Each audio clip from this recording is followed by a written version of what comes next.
Hello guys. आप सबका स्वागत है मेरी एक और वीडियो में। और आज की जो वीडियो होने वाली है ये होने वाली है ऑन बजट 2026-2027, जो कि आज ही के दिन जिसको प्रेजेंट किया गया है पार्लियामेंट में फाइनेंस मिनिस्टर निर्मला सीतारमण के द्वारा।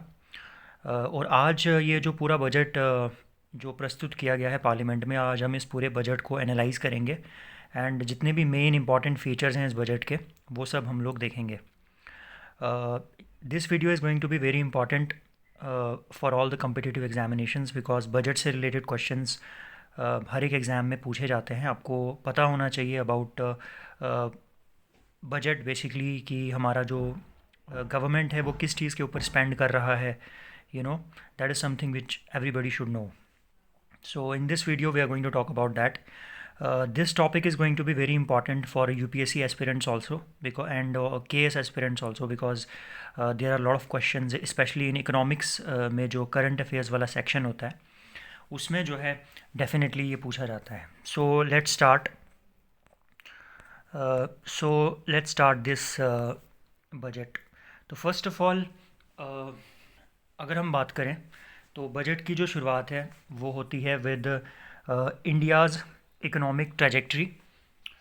इसका मतलब क्या होता है? इसका मतलब ये है कि इंडिया का जो इकॉनमी है वो किस डायरेक्शन में जाएगा, ठीक है।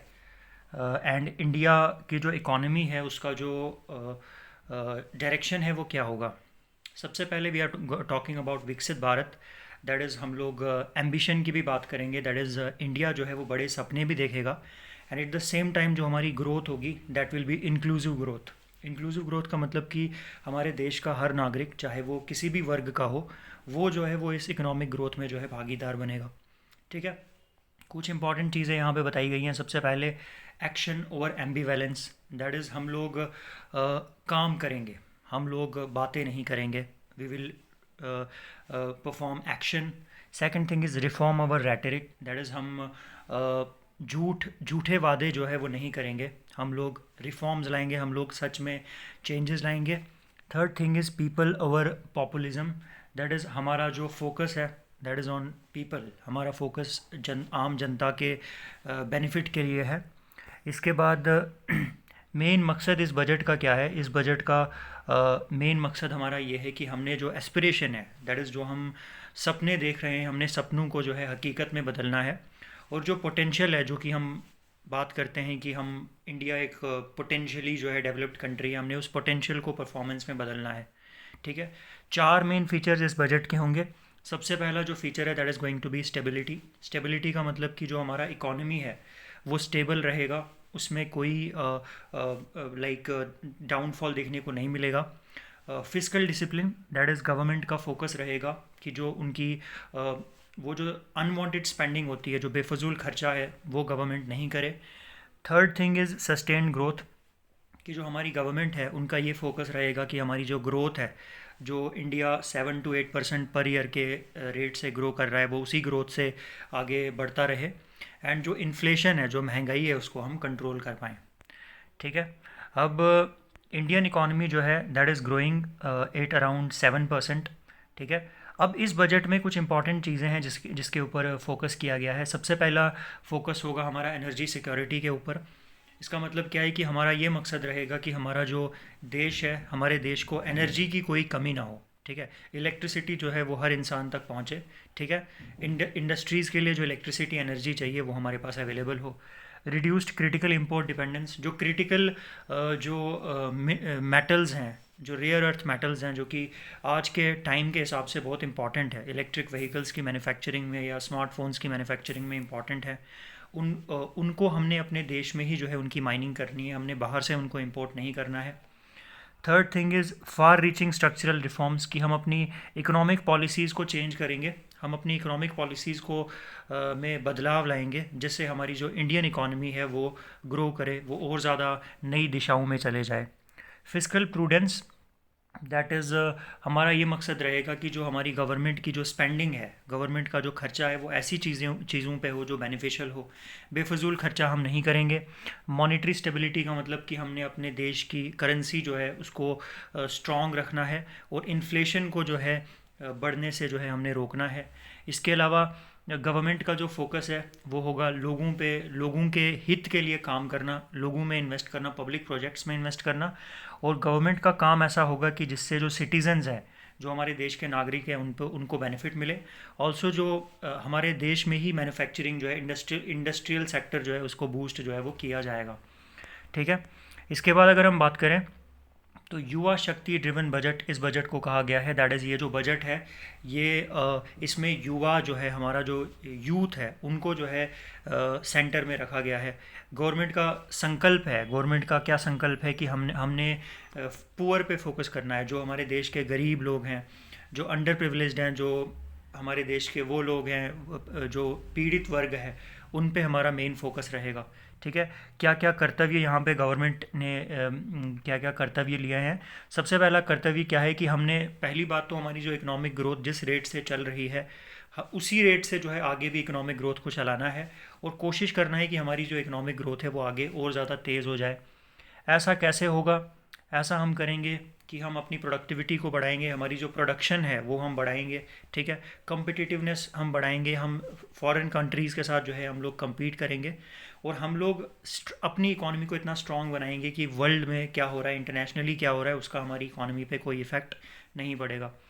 दूसरा कर्तव्य हमारा है कि हमारे जो लोग हैं, जो आम नागरिक हैं हमारे देश का, उनके सपनों को हमने पूरा करना है, लोगों की कैपेसिटी को बढ़ाना है, लोगों को हमने स्किलफुल बनाना है और लोगों को जो है भारत की तरक्की का एक इम्पॉर्टेंट पार्ट हमने बनाना है। और तीसरा कर्तव्य हमारा क्या है? विजन ऑफ सबका साथ सबका विकास। दैट इज़ हमारा ये मकसद है कि हर एक इंसान जो है वो साथ में मिलके इंडिया के विकास में जो है वो पार्टिसिपेट करे। हर एक फैमिली, हर एक परिवार, हर एक समुदाय, हर एक हिस्सा और हर एक सेक्टर जो है उसके पास रिसोर्सेज हो, उसके पास फैसिलिटीज़ हो, उसके पास मौके हो, ताकि वो हमारे देश के विकास में जो है एक इम्पॉर्टेंट पार्टिसिपेशन जो है वो ले सके। ठीक है। इसके अलावा हमारा जो मकसद है वो क्या है कि हमने कंटिन्यूसली जो है फ्यूचर को मद्देनज़र रखते हुए हमें अपनी ग्रोथ को आगे बढ़ाना है। ठीक है। हमारा जो फाइनेंशियल सेक्टर है वो एकदम रिजिलियंट हो, एकदम बढ़िया तरीके से परफॉर्म करे। जो भी रिफॉर्म्स हमने अपने इकोनॉमिक पॉलिसीज़ में लाई हैं वो रिफॉर्म्स आगे भी वैसे ही रिजल्ट्स हमको देते रहें जैसे वो दे रहे हैं। हमारा मकसद है कि सेविंग्स जो है हमारे, ज़्यादा से ज़्यादा सेविंग्स जो है वो हम करवा सके अकाउंट्स में। ठीक है। ताकि जो हमारा कैपिटल है उसको हम सही तरीके से यूज़ कर सकें, हमारे जो फंड्स हैं और रिस्क्स को भी हम लोग मैनेज कर सकें। ठीक है। इसके अलावा बेटर गवर्नेंस जो है हमारे इंडिया में हो, cutting edge technologies, latest technologies का हम लोग यूज़ करें। एआई जो है, जो कि आज के टाइम पे बहुत बात हम लोग करते हैं, तो उसकी एप्लीकेशन जो है वो गवर्नेंस में हो। ठीक है। अब आगे बात करते हैं इंडियाज़ रिफॉर्म एक्सप्रेस। तो क्या रिफॉर्म्स यहाँ पे लाए जाएंगे? Let's talk about it. तो सबसे पहले तो गवर्नमेंट ने बहुत सारे रिफॉर्म्स जो हैं वो उठाए हैं। ठीक है। जिन रिफॉर्म से क्या होगा? एम्प्लॉयमेंट क्रिएट होगी। ठीक है। रोज़गार जो है उसको जन्म मिलेगा। इसके अलावा हमारी प्रोडक्टिविटी जो है वो बढ़ेगी और हमारी जो ग्रोथ है वो और ज़्यादा तेज़ हो जाएगी। ठीक है। लगभग 350 रिफॉर्म्स जो हैं वो लाए गए हैं, जिसमें जो जीएसटी है उसको और ज़्यादा सिंपल बनाया गया है। लेबर कोड्स लाए गए हैं जिसमें जो हमारे देश का लेबर है उनके हितों की बात की गई है, और क्वालिटी कंट्रोल ऑर्डर्स भी लाए गए हैं जिसमें ये चीज़ मेंशन की गई है कि क्वालिटी स्टैंडर्ड्स जो है उनको जो है मीट किया जाए। हाई लेवल कमेटीज़ बनाई गई हैं। सेंट्रल गवर्नमेंट जो है वो स्टेट गवर्नमेंट के साथ मिलके जो है काम कर रही है, ताकि रूल्स एंड रेगुलेशंस कम किए जाएं। ठीक है। जिससे देश में जो स्टार्टअप इकोसिस्टम है उसको बूस्ट किया जाए। अब ग्रोथ एंड डेवलपमेंट के पिलर्स क्या हैं? सबसे पहला पिलर है सस्टेनिंग इकोनॉमिक ग्रोथ, कि हमारी इकोनॉमिक ग्रोथ, हमारा देश जिस रेट से ग्रो कर रहा है उसी रेट से जो है हमारा देश आगे भी ग्रो करे। ठीक है। दूसरा हमारा क्या फोकस है कि हमारी जो ग्रोथ की फाउंडेशंस हैं उनको हम और ज़्यादा स्ट्रॉन्ग करें। तीसरा है कि जो डेवलपमेंट हो वो पीपल सेंट्रिक हो। हमने ऐसी डेवलपमेंट करनी है जिसका बेनिफिट हमारे देश के आम नागरिक को मिल सके। ट्रस्ट बेस्ड गवर्नेंस, की जो गवर्नेंस ऐसी होनी चाहिए कि हमारा जो आम आदमी है वो उनको बिलीव करे, ट्रस्ट करे, भरोसा करे। हमने इंडिया में ईज़ ऑफ डूइंग बिज़नेस को प्रमोट करना है। हमने इंडिया में ऐसा माहौल बनाना है कि यहाँ पे बिज़नेस करना आसान हो, और ease of living, that is यहाँ पे जो लाइफ है वो लोगों की ज़्यादा बेटर हो। और physical matters, that is government की जो स्पेंडिंग है वो सही जगहों पे प्रोडक्टिव चीज़ों में जो है वो हो। ठीक है। अब ये जितने भी पिलर्स हैं उनके बारे में वन बाय वन हम बात करेंगे। सबसे पहला है सस्टेनिंग इकोनॉमिक ग्रोथ, कि हमारी जो इकोनॉमिक ग्रोथ है उसको हमने सस्टेन करना है। दैट इज़ जिस डायरेक्शन में हमारा देश ग्रो कर रहा है उसी डायरेक्शन में हमारा देश ग्रो करे। उस चीज़ के लिए हमने क्या किया है, उस चीज़ के लिए सबसे पहले हमारा जो फोकस है वो हमारे मैन्युफैक्चरिंग सेक्टर पे होगा। ठीक है, मैन्युफैक्चरिंग पे होगा। ठीक है, मैन्युफैक्चरिंग में हमारे स्ट्रैटेजिक एंड फ्रंटियर सेक्टर्स जो हमारे डिफेंस से रिलेटेड है उसकी भी बात की गई है। सबसे पहले यहाँ पे बात की गई है इंडिया सेमीकंडक्टर मिशन 2.0 की। ठीक है, दैट इज़ इंडिया में सेमीकंडक्टर्स की प्रोडक्शन को बढ़ावा दिया जाए। ठीक है, बायो फार्मा शक्ति जहाँ पे फोकस जो है इंडिया में जो फार्मास्यूटिकल्स जो मेडिसिन हैं उन पे होगा। हाईटेक टूल रूम्स इन जो सेंट्रल पब्लिक सेक्टर एंटरप्राइजेज है उसमें हाईटेक टूल रूम्स जो हैं उनको बनाया जाएगा। इसके बाद एक स्कीम है कंटेनर मैन्युफैक्चरिंग के लिए जो अनवील की गई है।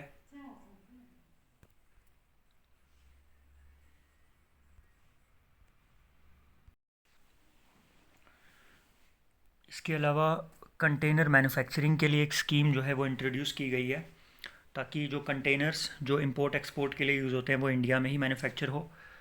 सिमिलरली एक स्कीम जो है वो रेयर अर्थ परमानेंट मैग्नेट्स की research, mining, processing and manufacturing को लेके भी एक स्कीम लाई गई है।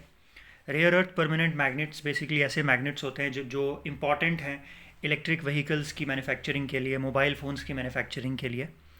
एंड 3 केमिकल पार्क्स जो है इस्टेब्लिश किए जाएंगे जिससे कुछ केमिकल्स की जो प्रोडक्शन है उसको बढ़ावा जो है वो मिलेगा। ठीक है, इसके बाद अगर हम बात करें तो एक इनिशिएटिव लिया जाएगा जिससे जो स्पोर्ट्स गुड्स हैं उनकी मैन्युफैक्चरिंग इंडिया में हो और अफोर्डेबल रेट्स पे जो है स्पोर्ट्स गुड्स जो है वो यहाँ पे मिल सके। सिमिलरली इलेक्ट्रॉनिक कंपोनेंट्स जो चिप्स हैं उनकी मैन्युफैक्चरिंग के लिए एक स्कीम यहाँ पे लाई गई है। 200 लेगेसी इंडस्ट्रियल क्लस्टर्स, बेसिकली ऐसे इंडस्ट्रियल जोन्स इंडिया में जो बहुत टाइम से जहाँ पे इंडस्ट्रियल प्रोडक्शन हो रही है उनको दोबारा से रिवाइव किया जाएगा। वहाँ पे इंडस्ट्रियल प्रोडक्शन को दोबारा से जो है बढ़ावा मिलेगा। सिमिलरली जो हाई वैल्यू और टेक्नोलॉजिकली एडवांस्ड कंस्ट्रक्शन और इंफ्रास्ट्रक्चर इक्विपमेंट है उसकी मैन्युफैक्चरिंग को जो है वो स्ट्रेंथन किया जाए ताकि इंडिया में ही लोकली जो है ये सब चीज़ें बन जाए। ठीक है, इसके बाद अगर हम बात करें तो मैन्युफैक्चरिंग सेक्टर को बूस्ट करने के लिए कुछ टैक्स रिफॉर्म्स भी दिए गए हैं। ठीक है, तो जो नॉन रेजिडेंट्स हैं, जो बाहर के लोग हैं, जो कैपिटल गुड्स प्रोड्यूस करते हैं, जो इक्विपमेंट्स मैन्युफैक्चरिंग इक्विपमेंट्स प्रोवाइड करते हैं या टूल्स प्रोवाइड करते हैं किसी भी टोल मैन्युफैक्चरर को एक बॉन्डेड जोन में, उनको जो है 5 सालों तक कोई इनकम टैक्स जो है वो नहीं देना है। बॉन्डेड जोन क्या होता है? बॉन्डेड जोन एक ऐसा जोन होता है जिसको सरकार जो है बेसिकली एक ऐसा जोन होता है जिसमें जितने भी गुड्स होते हैं जो गुड्स इंपोर्ट होते हैं उनके ऊपर कोई भी कस्टम ड्यूटी नहीं लगती है। ठीक है, सिमिलरली जो नॉन रेजिडेंट्स हैं उनको उनके ऊपर कोई पेनल्टी जो है वो सरकार नहीं लगाएगी। ठीक है, उनको एक सेफ़ जगह पे जो है वेयर हाउस बनाने के लिए परमिशन जो है वो दी जाएगी। ठीक है, सिमिलरली जो ट्रस्टेड मैन्युफैक्चरर्स हैं उनके लिए जो कस्टम ड्यूटी है, जो टैक्सेस हैं वो लेटर डेट्स पे भी जो है वो दे सकते हैं, उनको इतनी छूट दी जाएगी। सिमिलरली जो कुछ इनपुट्स हैं फॉर एग्ज़ाम्पल जो सी फूड प्रोडक्ट्स की प्रोसेसिंग के लिए चाहिए होते हैं एक्सपोर्ट के लिए, उन पे जो जो इंपोर्ट्स हैं वो कम कर दिए हैं। ठीक है, कम कर दिए जाएंगे। ठीक है, from current 1% to 3% of FOB value of previous years export turnover. Similarly जो ड्यूटी फ्री इंपोर्ट्स हैं स्पेसिफाइड इनपुट्स के जो एक्सटेंड किए जाएंगे टू ठीक है, जो शू अपर्स हैं या जो लेदर है या सिंथेटिक फुटवेयर है उसमें जो इक्विपमेंट्स लगते हैं उनके ऊपर जो है जो इंपोर्ट्स हैं उसके ऊपर कोई टैक्स नहीं लगेगा। इसके अलावा जो फाइनल प्रोडक्ट है, ठीक है, उसके लिए जो टाइम है उसको 6 महीने से 1 साल कर दिया गया है लेदर और टेक्सटाइल गारमेंट्स के एक्सपोर्टर्स के लिए। ठीक है, सिमिलरली जो कुछ पार्ट्स हैं जो कि माइक्रोवेव ओवंस की मैन्युफैक्चरिंग में यूज़ होते हैं उनके ऊपर कोई कस्टम ड्यूटी जो है वो नहीं लगेगी। ठीक है, इसके अलावा बेसिक कस्टम ड्यूटी जो है वो कंपोनेंट एंड पार्ट्स जो एयरक्राफ्ट मैन्युफैक्चरिंग में यूज़ होते हैं उनके ऊपर कोई टैक्स नहीं लगेगा। रॉ मटेरियल्स जो कि इंपोर्ट किए जाते हैं एयरक्राफ्ट पार्ट्स बनाने के लिए, जो कि डिफेंस यूनिट्स की मेंटेनेंस, रिपेयर या अपग्रेडेशन के लिए यूज़ होते हैं, उनके ऊपर कोई कस्टम ड्यूटी नहीं लगेगी। सिमिलरली वो इंपोर्टर्स जो रेगुलरली इंपोर्ट करते हैं और जिनका एक लंबा सप्लाई चेन है, उनको जो है रिस्क सिस्टम में जो है उनको जो है बेनिफिट्स प्रोवाइड किए जाएंगे। ठीक है। सिमिलरली जो एक्सपोर्ट कार्गो है, जिसमें इलेक्ट्रॉनिक सील जो है वो यूज़ की जाएगी, ठीक है, जिससे उनको प्रोटेक्शन जो है वो मिलेगी। ठीक है। और एक स्पेशल वन टाइम मेज़र जो है वो अनवील किया जाएगा ताकि डोमेस्टिक टैरिफ रेट में जो है सेल हो कंसेशनल रेट में। ठीक है, जितने भी मैन्युफैक्चरिंग यूनिट्स जो स्पेशल इकोनॉमिक जोन्स में आते हैं। ठीक है। अब एमएसएमईज़ को ग्रो करने के लिए जो हमारी जो अप्रोच है वो एक रहने वाली है, 3 चीज़ों पे हमारा फोकस रहेगा। सबसे पहला equity support, that is 10,000 crore जो एसएमई ग्रोथ फंड है वो दिया जाएगा, वो स्पेंड किया जाएगा इनके ऊपर। ठीक है। जो कि सेल्फ रिलायंट इंडिया फंड जो 2021 में 2,000 करोड़ का था, उससे एडिशन में ये फंड जो है वो प्रोवाइड किया जाएगा। लिक्विडिटी सपोर्ट की बात करें तो जो ट्रेड्स हैं उसके थ्रू लिक्विडिटी सपोर्ट जो है वो प्रोवाइड जो है वो किया जाएगा। ठीक है। एंड ट्रेड जो है बेसिकली एक जो ट्रेड रिसीवेबल है वो एक ट्रांजैक्शन सेटलमेंट प्लेटफॉर्म होगा। ठीक है, एक ऑनलाइन प्लेटफॉर्म है जिसके थ्रू सारी ट्रांजैक्शन सेटल होंगी, जितनी भी परचेजेस जो भी परचेजेस एमएसएमईज़ करेगी। ठीक है, एमएसएमईज़ जो purchases central public sector enterprises के साथ करेगी। एक क्रेडिट गारंटी सपोर्ट जो है उसको इंट्रोड्यूस किया जाएगा CGTMSE के थ्रू। ठीक है, इनवॉइस डिस्काउंटिंग के ऊपर जेम को ट्रेड्स के साथ लिंक किया जाएगा ताकि ज़्यादा जल्दी जो है वो फाइनेंसिंग हो सके। ट्रेड रिसीवेबल जो है एक एसेट बेस्ड सिक्योरिटीज़ की तरह एक्ट करेंगे, जिससे सेकेंडरी मार्केट डेवलप किया जाएगा और लिक्विडिटी और ट्रांजेक्शन जो सेटलमेंट की है वो बढ़ जाएगी। गवर्नमेंट जो है वो क्या करेगा, वो प्रोफेशनल इंस्टीट्यूशंस जो हैं इंडिया के, उनको हेल्प करेगा ताकि वो कॉरपोरेट मित्रास डेवलप करे, स्पेशली टियर 2 और टियर 3 टाउन्स में, ताकि जो एमएसएमईज़ हैं वो जितने भी रिक्वायरमेंट्स हैं जो उनको कंप्लाई करना है, जिनको उनको मीट करना है, उनको वो कर सकें। ठीक है। टैक्स प्रपोजल, ठीक है, कोरियर एक्सपोर्ट्स की बात करें तो अभी जो करंट वैल्यू कैप थी 10 लाख की, उसको हटा दिया गया है। ठीक है। Renewing the emphasis on services sector की बात करें तो हाई पावर्ड एजुकेशन जो है वो एम्प्लॉयमेंट एंड एंटरप्राइज को दी जाएगी, ताकि सर्विसेज सेक्टर पे फोकस किया जाए, जो कि एक कोर ड्राइवर हो विकसित भारत का। नए इंस्टीट्यूशंस जो हैं उनको, पहली बात तो जो पुराने इंस्टीट्यूशंस हैं या जो उनको अपग्रेड किया जाएगा और नए इंस्टीट्यूशंस बनाए जाएंगे अलाइड हेल्थ प्रोफेशनल्स के लिए। दैट इज़ ऐसे प्रोफेशनल्स जो कि डॉक्टर्स की हेल्प करते हैं, जिसमें नर्सेज एंड बाकी सब आते हैं। 10 डिसिप्लिन्स में इनको अपग्रेड किया जाएगा। एक केयर इकोसिस्टम बनाया जाएगा लगभग, अगर हम बात करें तो NSQF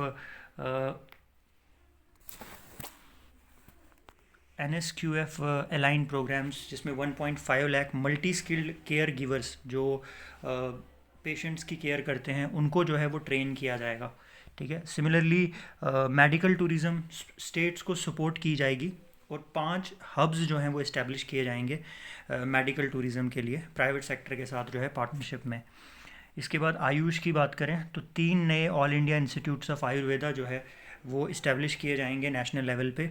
जो अभी आयुष फार्मेसीज़ एग्जिस्ट करती हैं या ड्रग टेस्टिंग लैब्स एग्जिस्ट करते हैं, उनको अपग्रेड किया जाएगा ताकि वो स्टैंडर्ड्स जो हैं, जो इंटरनेशनल स्टैंडर्ड्स हैं, उनको मीट कर सके।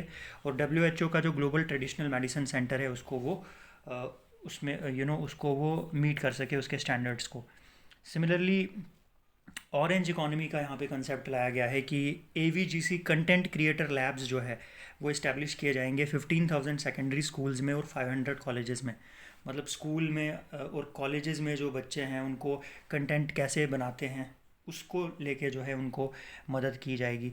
डिज़ाइन की बात करें तो एक नया नेशनल इंस्टीट्यूट ऑफ डिज़ाइन जो है वो इस्टेब्लिश किया जाएगा ईस्टर्न रीजन ऑफ इंडिया में। ठीक है।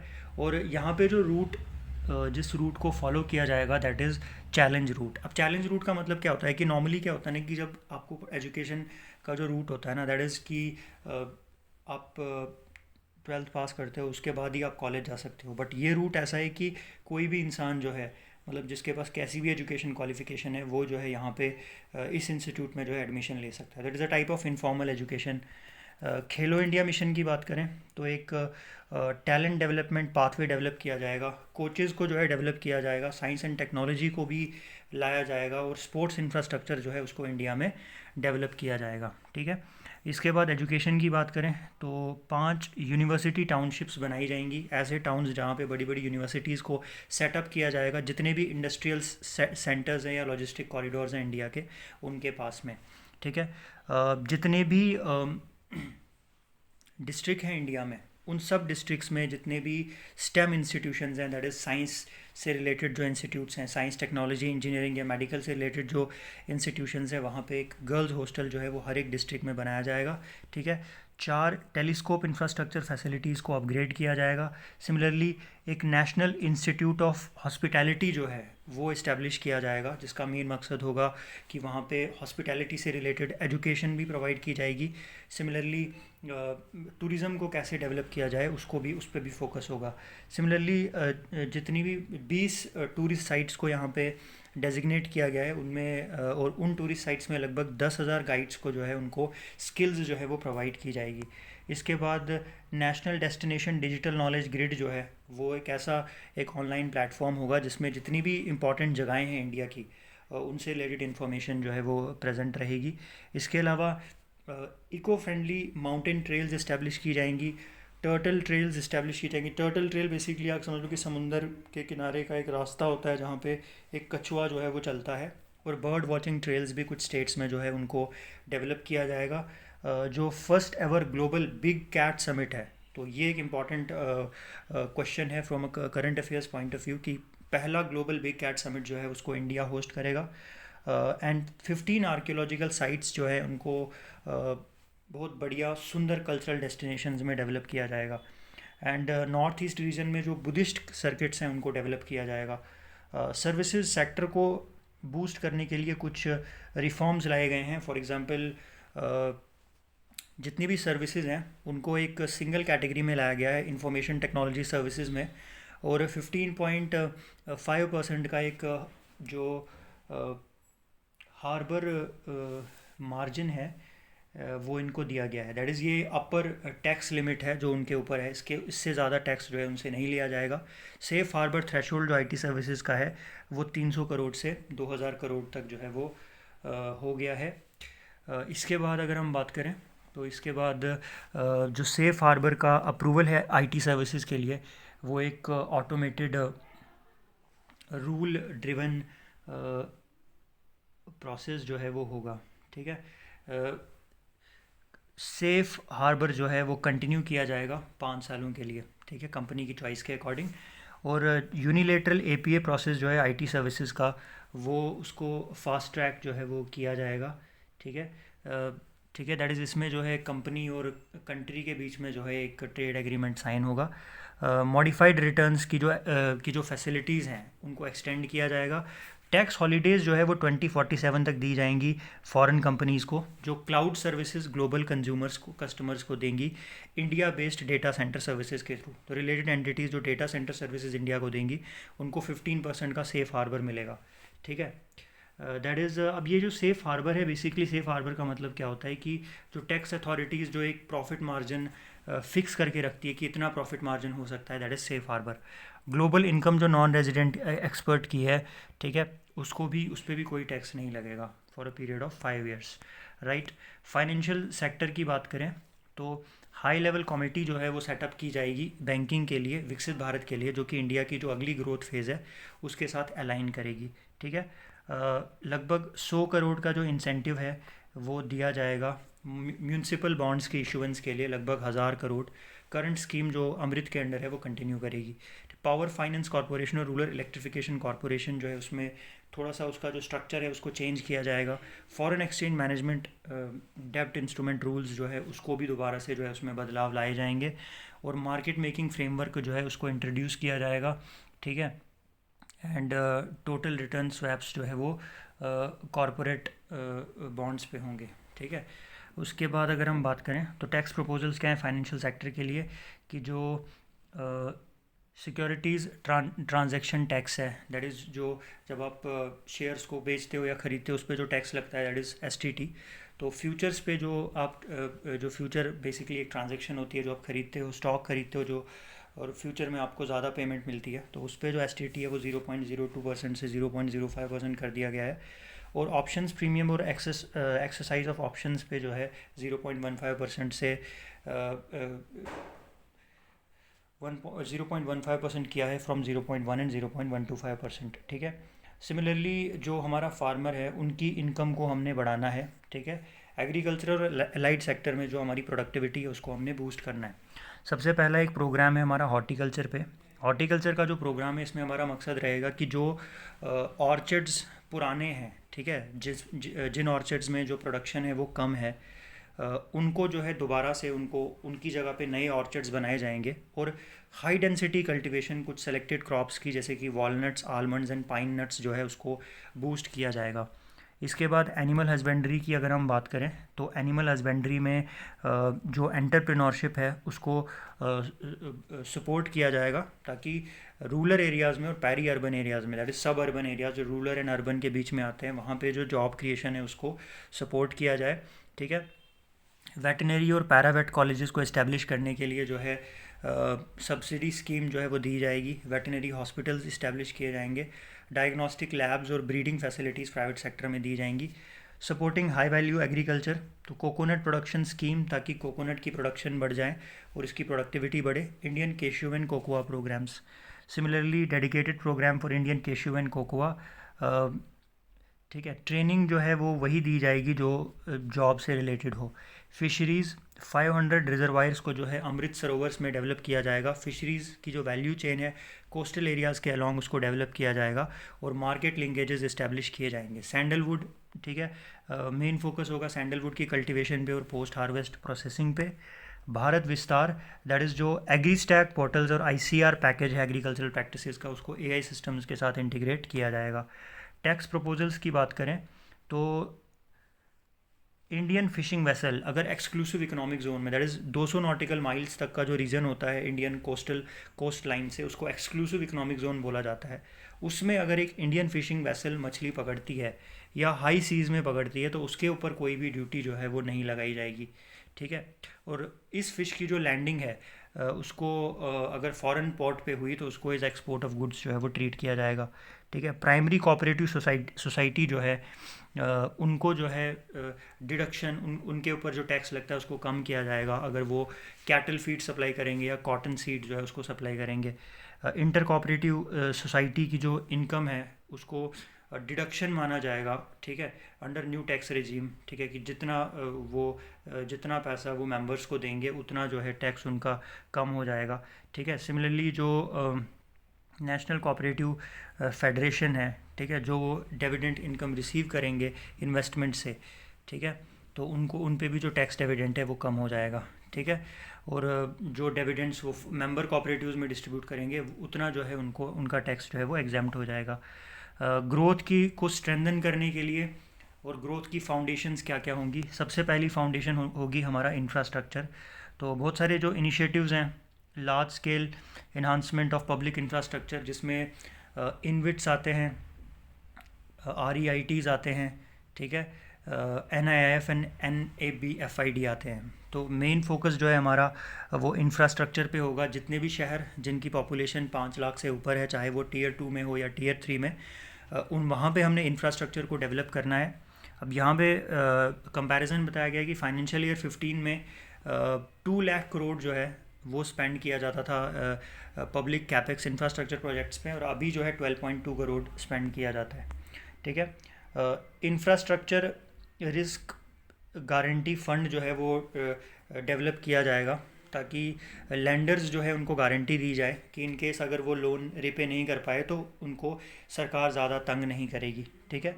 सिमिलरली जो रियल इस्टेट एसेट्स हैं सेंट्रल पब्लिक सेक्टर एंटरप्राइजेज़ के, उनको रिसाइकल जो है वो किया जाएगा। ठीक है, REITs के थ्रू। ठीक है। उसके बाद नए फ्रीट कॉरिडोर्स जो है उनको इस्टेब्लिश किया जाएगा। फ्रीट कॉरिडोर मतलब एक ऐसा कॉरिडोर जिसके थ्रू ट्रेड एक्सपोर्ट इंपोर्ट होता है, जिसमें डानकुनी जो ईस्ट में है उसको वेस्ट में सूरत के साथ कनेक्ट किया जाएगा। 20 नए वाटरवेज जो हैं उनको बेसिकली ऑपरेशनलाइज किया जाएगा, उनका काम शुरू हो जाएगा, जिसमें वो एरियाज़ जहाँ पे मिनरल्स बहुत सारे हैं, इंडस्ट्रियल सेंटर्स और पोर्ट्स को जो है वो कनेक्ट किया जाएगा। एक शिप रिपेयर इकोसिस्टम जो है जो इनलैंड वाटरवे से डील करेगा वो जो है सेटअप किया जाएगा।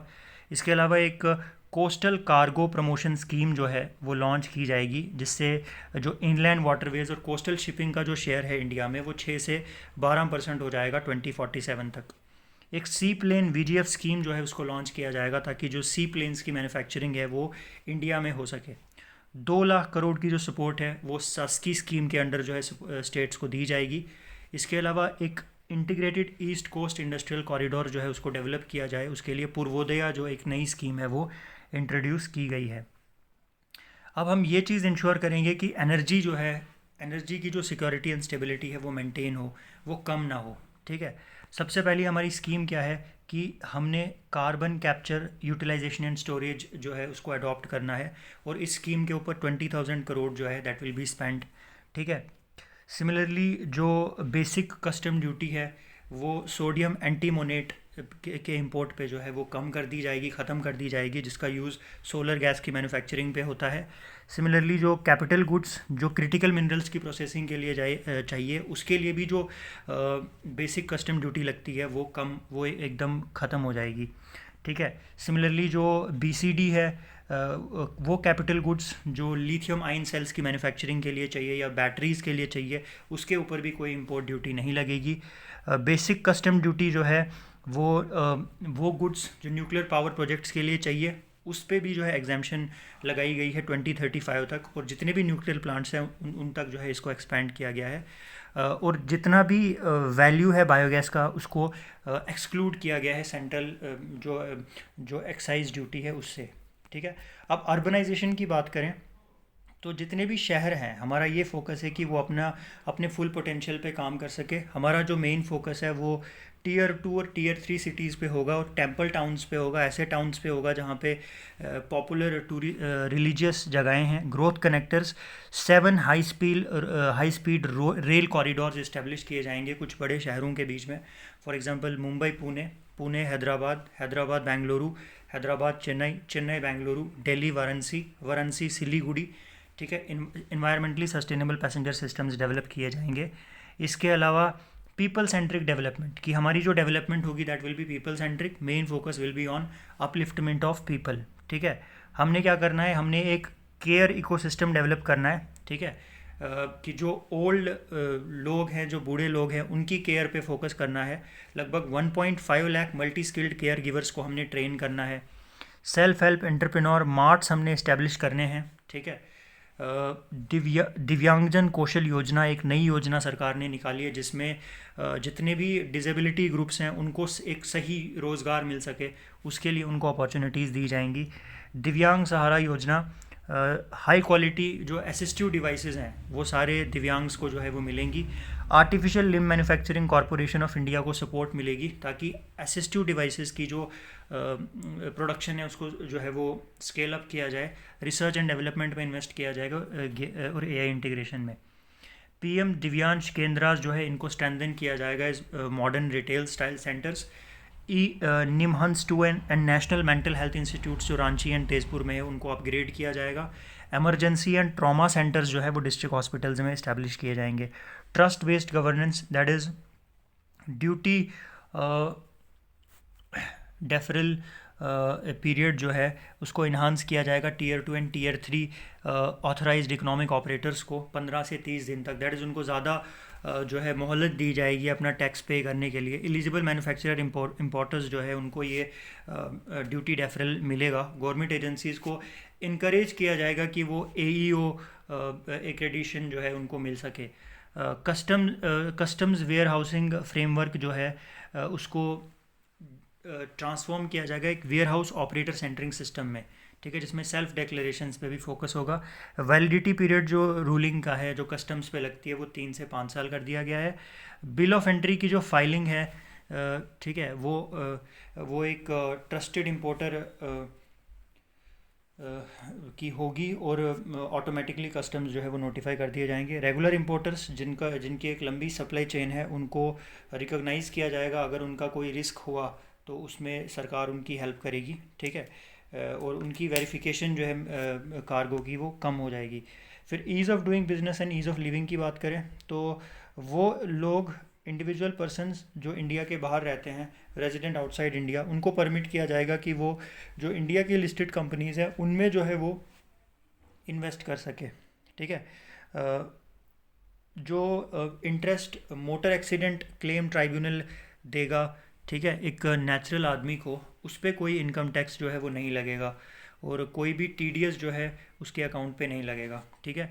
जो टीसीएस रेट है, दैट इज़ जो सेलिंग के टाइम पे जो टैक्स लिया जाता है ओवरसीज़ टूर प्रोग्राम पैकेज पे, वो 5% से 20% से 2% कर दिया गया है, ठीक है। उसके बाद टीसीएस जो एजुकेशन एंड मेडिकल पर्पसेस के लिए है, ठीक है, लिबरलाइज्ड रेमिटेंस स्कीम के अंडर वो 5% से 2% कर दिया गया है। जो टीडीएस है, मैन पावर सर्विसेज की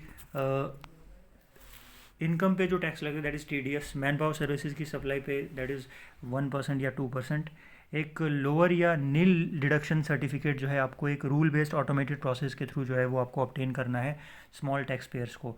डिपॉजिटरीज जो है वो फॉर्म 15G या फॉर्म 15H टैक्स पेयर से जो है एक्सेप्ट करेंगे, जिनके पास सिक्योरिटीज़ है मल्टीपल कंपनीज़ में, ठीक है। जो टाइम रिटर्न्स को रिवाइज़ करने के लिए चाहिए वो 31 दिसंबर से 31 मार्च कर दिया गया है, ठीक है। और इंडिविजुअल्स जिनका आईटीआर एंड आईटीआर 2 रिटर्न्स हैं, वो कंटिन्यूसली जो है 31 जुलाई तक फाइल कर सकते हैं, और नॉन ऑडिट बिजनेस केसेस और ट्रस्ट जो है वो उनको 31 अगस्त तक का टाइम दिया गया है। टीडीएस जो इमूवेबल प्रॉपर्टी की सेल के ऊपर होगा उसको डिडक्ट किया जाएगा और डिपॉजिट किया जाएगा रेजिडेंट बायर के पैन के थ्रू इंस्टेड ऑफ टैन। एक 1 time 6 month foreign asset disclosure scheme जो है वो प्रोवाइड किया जाएगा। टैक्स पेयर्स को अलाउ किया जाएगा कि वो अपने रिटर्न्स जो है उनको वो अपडेट करें, ठीक है। फ्रेमवर्क जो इम्यूनिटी का है पेनल्टीज एंड प्रोसिक्यूशन से, वो भी दिया जाएगा। Non production of books of account and documents and requirement of TDS payment जो है उसको डिक्रिमिनलाइज कर दिया है। इम्यूनिटी जो है वो दी जाएगी प्रोसिक्यूशन से, जो इफ़ेक्ट में आएगी 1 दिसंबर 2024 से। मिनिमम अल्टरनेट टैक्स जो है वो सब नॉन रेजिडेंट्स पे जो है वो नहीं लगेगा, ठीक है। उसके बाद एक joint committee of ministry of corporate affairs and central board of direct taxes जो है वो इस्टेब्लिश किया जाएगा, जो income computation and disclosure standards के जो को इनकॉर्पोरेट करेगा। टैक्स बायबैक, ठीक है, जो है हर टाइप के शेयर होल्डर्स के लिए कैपिटल गेंस, लेकिन प्रमोटर्स एडिशनल बायबैक टैक्स पे करेंगे। अवेलेबल मैट क्रेडिट जो है वो अलाउ किया जाएगा to an extent of 1/4 of tax liability. MAT जो है वो उसको फाइनल टैक्स बनाया जाएगा। मिनिमम अल्टरनेट टैक्स, ठीक है, वो कंपनीज को देना पड़ता है जो बहुत ज़्यादा प्रॉफिट शो करते हैं लेकिन टैक्सेस कम पे करते हैं। जो बेसिक जो कस्टम्स ड्यूटी हैं वो 17 ड्रग्स या मेडिसिन जो कैंसर पेशेंट्स के लिए ज़रूरी हैं उन पे कम कर दिया जाएगा, बिल्कुल ही मतलब कैंसिल कर दिया है। Single and interconnected digital window cargo clearance approvals के लिए जो है वो इस्टेब्लिश किया जाएगा। कस्टम इंटीग्रेटेड सिस्टम 2 सालों में जो है उसको रोल आउट किया जाएगा। ऑनेस्ट टैक्स पेयर्स जो अपने डिस्प्यूट सेटल करना चाहते हैं वो एक एडिशनल अमाउंट जो है वो पे कर सकते हैं अपने डिस्प्यूट्स को क्लियर करने के लिए। फिर बात करते हैं फिस्कल मैटर्स की। तो अब फिस्कल मैटर्स की बात करें तो अब बात करते हैं हम लोग कि हमारा जो सरकार है वो एक्चुअल में कितना पैसा खर्च कर रही है, क्या कर रही है। 16th फाइनेंस कमीशन, तो गवर्नमेंट ने जो है कमीशन की रिकमेंडेशन को एक्सेप्ट किया है, ठीक है, कि वो उसका जो वर्टिकल शेयर है डेवोल्यूशन का वो 41% होगा, ठीक है। 1.5 डेवोल्यूशन मतलब कि कितना शेयर सेंटर के पास है, कितना शेयर स्टेट के पास है, ठीक है। 1.4 लाख करोड़ जो है वो स्टेट्स को दिया जाएगा for financial year 27 is finance commission grant, जिसमें रूरल और urban local body and disaster management grants आती हैं।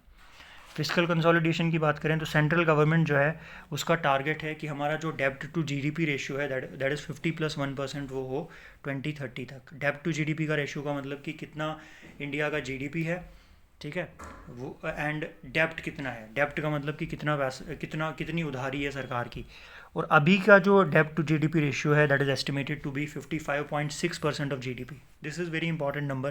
क्वेश्चन में पूछा जा सकता है कि बताओ डेब्ट टू जीडीपी रेशियो इंडिया का कितना है। तो एस्टिमेट किया गया है कि दैट इज़ 55.6% अभी के बजट में, in comparison to 56.1% in 2025 revised estimates में। ठीक है, इसका मतलब कि जो जो इंडिया का डेब्ट टू जीडीपी रेशियो है that is reduced. Revised estimates जो 2025-26 के थे उसमें जो फिजिकल डेफिसिट था, फिजिकल डेफिसिट मतलब गवर्नमेंट के जो टोटल खर्चा है, ठीक है, एंड गवर्नमेंट का जो टोटल अर्निंग है उसके बीच का जो डिफरेंस होता है दैट इज़ फिजिकल डेफिसिट। तो इसको 2025 में एस्टिमेट किया गया था at 4% of GDP. Again a very important question, इस बार केएस का जो प्रीलिम्स हुआ था उसमें पूछा गया था, so you should know about it. तो 4.4% ऑफ जीडीपी जो है that is the physical deficit of India. तो नया जो फिजिकल पॉलिसी लाया गया है उसके अकॉर्डिंग जो फिजिकल डेफिसिट है उसको एस्टिमेट किया गया है to 4.2% of GDP. Okay, deficit trends की बात करें तो अब यहाँ पे कुछ ग्राफ्स हैं जो बहुत इंपॉर्टेंट है डेफिसिट ट्रेंड्स में। सबसे पहले यहाँ पे हम बात करते हैं फिजिकल डेफिसिट की। तो what do you mean by physical deficit? Physical deficit का मतलब क्या होता है? फिजिकल डेफिसिट का मतलब होता है कि टोटल जो एक्सपेंडिचर है गवर्नमेंट का, दैट इज़ टोटल जो गवर्नमेंट खर्चा कर रही है एंड टोटल जो गवर्नमेंट अर्न कर रही है। तो एक्सपेंडिचर और अर्निंग जो इनकम है गवर्नमेंट की उसका जो डिफरेंस होता है दैट इज़ फिजिकल डेफिसिट। अब फिजिकल डेफिसिट में यहाँ पे अगर हम देखें तो फिजिकल डेफिसिट में यू कैन सी 2022 में जो फिजिकल डेफिसिट था that was 6.5 and then you can see 2023 में फिजिकल डेफिसिट और कम हो गया। आफ्टर दैट 2025 में जो फिजिकल डेफिसिट था दैट वाज 4.3। ठीक है, तो ये यहाँ पे फिजिकल डेफिसिट की बात जो है वो की गई है। तो एंड 2026-27 में फिजिकल डेफिसिट जो है वो 4.3 है बजट एस्टिमेट्स में जो है। तो अभी के बजट में जो है एस्टिमेट किया गया है कि इंडिया का जो फिजिकल डेफिसिट है that is going to be 4.3। Similarly we can talk about revenue, जो हमारा डेफिसिट है। अब रेवेन्यू डेफिसिट का मतलब क्या होता है? रेवेन्यू डेफिसिट का मतलब होता है कि जो रेवेन्यू एक्सपेंडिचर होता है और जो रेवेन्यू रिसेप्ट होता है उसका जो डिफरेंस होता है दैट इज़ रेवेन्यू के थ्रू जो सरकार है वो कितना कमा रही है और कितना खर्च कर रही है, that is called as revenue deficit. Revenue, अब रेवेन्यू का मतलब क्या होता है? Let me explain to you. तो revenue expenditure minus revenue receipt that is equal to revenue deficit. तो रेवेन्यू का मतलब क्या होता है कि रेवेन्यू बेसिकली क्या होता है कि गवर्नमेंट का जो अर्निंग होती है, ठीक है, गवर्नमेंट की जो अर्निंग होती है टैक्सेस या नॉन टैक्स रेवेन्यूज़ के through, that is called as revenue. तो whatever government earns from these kind of thing, तो जो भी गवर्नमेंट कमा रही है, अर्न कर रही है, that is revenue. And revenue expenditure का मतलब क्या होता है कि गवर्नमेंट का जो स्पेंडिंग का जो खर्चा हो रहा है, ठीक है, जिससे कोई एसेट क्रिएट नहीं हो रहा है। फॉर एग्जांपल गवर्नमेंट जो है वो गवर्नमेंट एम्प्लॉइज़ को सैलरी देती है या सब्सिडीज़ पे करती है या पेंशन्स देती है, तो वो रेवेन्यू डेफिसिट में आता है। And then you have primary deficit. तो फिजिकल डेफिसिट में से अगर हम इंटरेस्ट पेमेंट्स को सब्ट्रैक्ट करें तो हमारा प्राइमरी डेफिसिट जो है वो हमारा आ जाता है। ठीक है, दैट इज़ जो भी इंटरेस्ट जो पे किया है गवर्नमेंट ने, ठीक है, फॉर एग्जांपल बॉन्ड्स जो है वो इशू किए हैं लोगों को और उनको इंटरेस्ट पे कर रही है। And then you have effective revenue deficit which is revenue deficit minus grants for capital assets. ठीक है, तो रेवेन्यू डेफिसिट में से अगर ग्रांट्स फॉर कैपिटल एसेट्स को सब्ट्रैक्ट कर दोगे तो इफेक्टिव रेवेन्यू डेफिसिट आएगा। अब रुपीज़ कहाँ से आ रहा है, तो कहाँ से गवर्नमेंट कमा रही है, let's talk about it now. तो 18% जो गवर्नमेंट है, 18% जो उनको टैक्स आ रहा है that is corporation tax. That is ये वो टैक्स है जो गवर्नमेंट को प्राइवेट कंपनीज से मिल रहा है। तो प्राइवेट कंपनीज का जो प्रॉफिट है उस पर जो टैक्स चार्ज किया जाता है that is called as corporation tax. तो इसका मतलब कि अगर इंडियन गवर्नमेंट 1 रुपया कमा रही है तो उसका 18 पैसा जो है वो कॉरपोरेट टैक्स से आ रहा है। वो बड़ी बड़ी कंपनीज जैसे रिलायंस है या जियो है वो उसको पे कर रही है। Then income tax, that is ये वो टैक्स होता है जो कि जो गवर्नमेंट है वो किसी इंसान की जो इनकम होती है, जो कमाई होती है साल की, उसके ऊपर जो है लेती है, दैट इज़ इनकम टैक्स। तो 21% जो टैक्स जो गवर्नमेंट का जो अर्निंग है, रेवेन्यू है, वो इनकम टैक्स से आता है। सो 18% कॉर्पोरेट टैक्स से आता है, 18% 21% इनकम टैक्स से आता है, 4% कस्टम से आता है। तो जो इम्पोर्ट ड्यूटी लगाई जाती है दैट इज़ बाहर से जब कोई चीज़ इंडिया में इम्पोर्ट होती है तो उसके ऊपर जो टैक्स लगता है उस पर 4% जो है गवर्नमेंट अर्न कर रही है। Union excise duties, that is जो गुड्स की मैन्युफैक्चरिंग पे जो टैक्स लगाया जाता है उसका उससे जो है 6% रेवेन्यू जनरेट किया जाता है। एंड इसके बाद जीएसटी एंड बाकी टैक्सेस जो हैं वो 15% कंट्रीब्यूट करते हैं। नॉन टैक्स रेवेन्यूज़ जो है वो 10% आते हैं, ठीक है। सो नॉन टैक्स रेवेन्यूज़ जिसमें गवर्नमेंट जो पब्लिक सेक्टर एंटरप्राइजेज़ हैं वो जो प्रॉफिट अर्न करते हैं उनकी हम बात करते हैं। इसके अलावा नॉन डेब्ट कैपिटल रिसेप्ट्स की हम बात करते हैं। तो नॉन डेब्ट कैपिटल रिसेप्ट्स का मतलब कि फॉर एग्ज़ाम्पल लोन रिकवरी जो गवर्नमेंट ने की है वो इसमें आता है। And then borrowings and liabilities 24% बनाते हैं, that is the money that government has जो गवर्नमेंट ने लोन्स लिए हैं, ठीक है, वो इसमें आते हैं। एंड रुपी जाता कहाँ पे है? सबसे पहले तो स्टेट शेयर ऑफ टैक्सेस 22% जो रुपी है वो जाता है स्टेट्स के पास, बिकॉज स्टेट्स भी जो है वो जीएसटी लेते हैं, टैक्सेस लेते हैं, तो उनके पास जाता है। फाइनेंस कमीशन के पास और बाकी जो ट्रांसफ़र्स हैं वो 7% बनाते हैं। सेंटर जो स्कीम्स को स्पॉन्सर करती है जैसे नरेगा, एमजी नरेगा स्कीम है या बाकी जितनी भी स्कीम्स हैं उनमें 8% जाता है। इंटरेस्ट पेमेंट, ठीक है, तो इंटरेस्ट पेमेंट जो है तो गवर्नमेंट जो पैसा पे करती है, दैट इज़ जो इंटरेस्ट देती है। For example government bonds issue करती है एक सर्टेन इंटरेस्ट पे, तो आम लोग बॉन्ड्स लेते हैं, उनको उसके बदले इंटरेस्ट मिलता है, तो वो इंटरेस्ट गवर्नमेंट पे करती है, दैट इज़ 20%। डिफेंस पे 11% स्पेंड होता है। सब्सिडीज़ जो गवर्नमेंट प्राइजेज़ कम करती है, जैसे राशन जो है वो सस्ते रेट्स पे देती है, तो वो भी यहीं से जाता है। एंड सेंट्रल सेक्टर की जो स्कीम्स होती है उस पर 17% खर्च होता है। एंड सिविल पेंशन जो है वो 2% बनाती है। एंड बाकी जितने भी खर्चे हैं उसमें 7% आता है, ठीक है। रिसेप्ट्स की बात करें, अब हम बात करते हैं कैपिटल रिसेप्ट्स की। तो कैपिटल रिसेप्ट्स का मतलब क्या होता है भाई कि जो लोन्स गवर्नमेंट ने रिसीव किए हैं, ठीक है, या अपने एसेट्स को जो बेचा है उससे कितना पैसा गवर्नमेंट के पास आया है, that is called as capital रिसेप्ट्स।